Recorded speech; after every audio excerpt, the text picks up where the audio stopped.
Soyuz launch, crewed Soyuz launch. Good friend that's going to be going up on that mission, so it'd be hard to imagine to miss it. But I know that we're making preparations for a discussion with my counterpart at the earliest opportunity. The space station is going to still be up there for a long time. There's a lot that we need to accomplish together in the years ahead. Certainly a lot of opportunity for good conversation. And we'll head over here to the back. Yes, yeah, right there. Thank you so much. Emily Martin from Ciel Espace France. Thank you so much for taking my question. Do you already know who's going to perform the EVA on board? And is Sophie's going to perform one? Thank you. We are still working on the crew tasking for that, for the two EVAs with all of the replans that we did, so we'll get that out. Maybe just to complement, she's definitely ready, but as Dana said, it will be part of the planning. We'll go over to you, Marcia. Hello, Marcia Dunn, Associated Press for Administrator Isaacman. How late into February can you keep dealing with potential fuel leaks and other tests on the pad before you could, you really need to start trying to launch in March? And I've heard the 3rd or the advertised 6th. I mean, what's the earliest in March you can actually launch Artemis 2? Well, I would say first we have a lot of time ahead of us. I mean, if you think about the last wet dress and the proximity to the opening of the launch window in February, I mean, that was rather condensed compared to the timing we have available now. So we can do a lot of confidence tests as we did yesterday, and I expect we probably will. We could undertake more than one wet dress if necessary.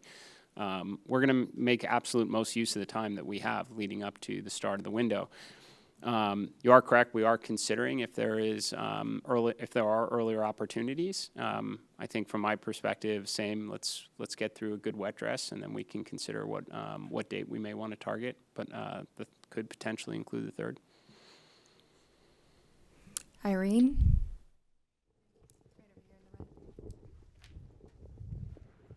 Thanks. Irene Klotz with Aviation Week.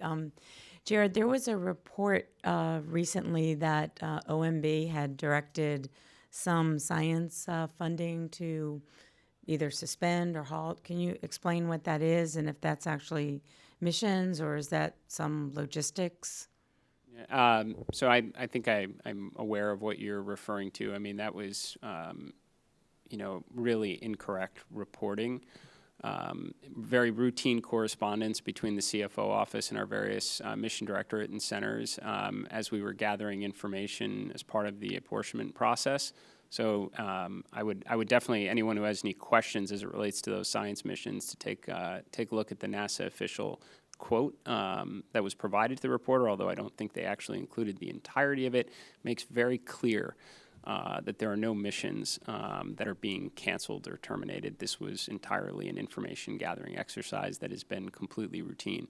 I can tell you any of those quotes that go out before I have an opportunity to review in advance and fully stand behind. And we have one question in the back over here. Thank you. Ken Kramer, Space Up Close. Thanks for doing this. It was a spectacular launch. Congratulations to everybody.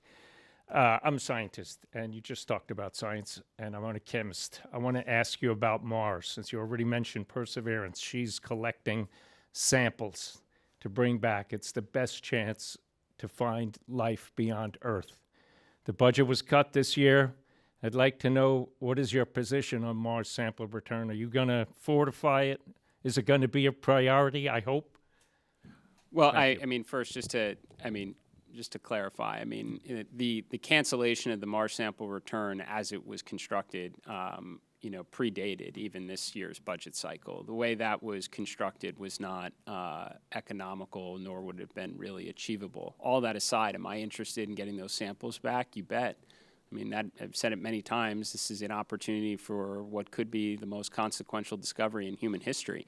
And I do believe that Congress made available additional funds in the latest appropriations for us to begin, evaluating various possibilities and how we could potentially retrieve those samples. So it's certainly very early, but we've been given the opportunity to rethink our approach, hopefully be able to do it in a very affordable, and if there is such a thing as an expedited way when you go to Mars and back. So. And we have a question online from James Dowling Healy from West Hartford Community Interactive. So we'll go to you, James. Good morning. James Dowling Healy, West Hartford Community Interactive. My question is for Administrator Isaacman. Given the launch of this new mission and your robust public relations efforts, will we see the return of any of the paused outreach methods, such as the web version of Spot the Station, This Week at NASA, NASA TV, or any of the archived